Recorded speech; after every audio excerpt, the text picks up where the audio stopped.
বাংলাদেশের রাজনীতিতে শেখ হাসিনা যদি আবার আসতে চায় নির্বাচনে, সেভাবে কিভাবে দেখবেন? পজিটিভ ভাবেই দেখবো, পজিটিভই দেখবো, নেগেটিভ দেখার কিছু নাই। সে তো কিছু করেছে দেশের জন্য, করে গত শেখ হাসিনা সরকার শাসন ব্যবস্থায় আপনি কেমনটি জীবন কাটিয়ে এসেছেন বলে ভালো, প্রকাশ করবেন? খারাপ বলবো না, ভালো। আমাদের দেশে তো সবসময় দুর্নীতিটা সবসময় টপে ছিল, সেই তুলনায় ওই সরকারের হিসাব করলে সে তো উন্নয়ন করেই গেছে, এটা বলতে হবে, এটা বলতেই হবে। দুর্নীতি তো সবসময় থাকছে, সেটা যদি আপনি চিন্তা করেন তাহলে হাসিনা সরকার উন্নয়ন করে গেছে দেশের জন্য, আমি মনে করি। সরকার পাল্টে গেল, মনে করলাম জিনিসপাতির দাম কমবো, তখন থেকে আগের থেকে হেভি হইলো, সমান সমান জিনিসের দাম বেশি, যে কয়টা কামাই করি দিন পাতি চলে না, আয় উন্নতি কি দেখ করুম।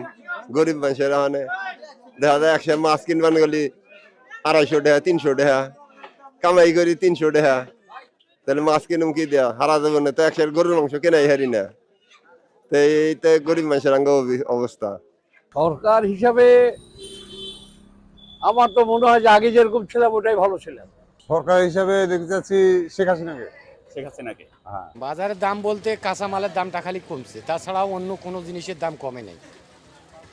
আর আমার বর্তমান পরিস্থিতি খুবই খারাপ, আমরা বর্তমান ভাতে পাই না, এমন অবস্থা শুরু হয়ে গেছে। জমা দেই কি খাই কি, মানে খুবই কষ্ট অবস্থায়।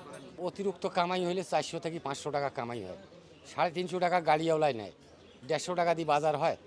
মানে অতে কোনো মতে এখন না থাকলে কি করি, অতে কোনো মতে জীবন তাও করতেছি। তো আগের তুলনায় সবজির দাম কমছে, কিন্তু ধরেন মাছ মাংস যে মধ্যবিত্ত শ্রেণী যারা, ওরা তো আর গরু মাংস কিনে খেতে পারে না। ওই যে ব্রয়লারটা হয়, সেটার দাম তো অত্যাধিক বেড়ে গেছে, 190 টাকা কেজি। এখন তো মানুষ ধরেন এইগুলো কিনে খাওয়ার এবিলিটি তাদের নাই আর। তাছাড়া ধরেন তেলের দাম বাড়ছে, সব কিছুর দাম বাড়ছে, আপ ডাউন করতেছে, একটা ধরেন সমান্তরাল অবস্থা এখন আসতেছে না।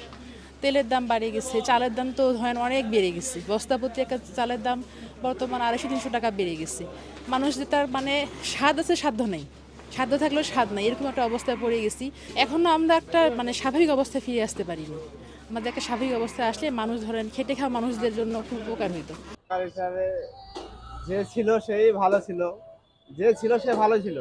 2 টাকা কামাই করে চাল তেল কিনতে পুরা জায়গা, বাজে বাজে খরচ আর করবো কি দেয়া। মাছের বলে তো যাওয়াই যায় না, কোনো কোনো 200-300 টাকা দিয়ে কি হয়, কিছু হয় না, কষ্ট, অনেক কষ্ট।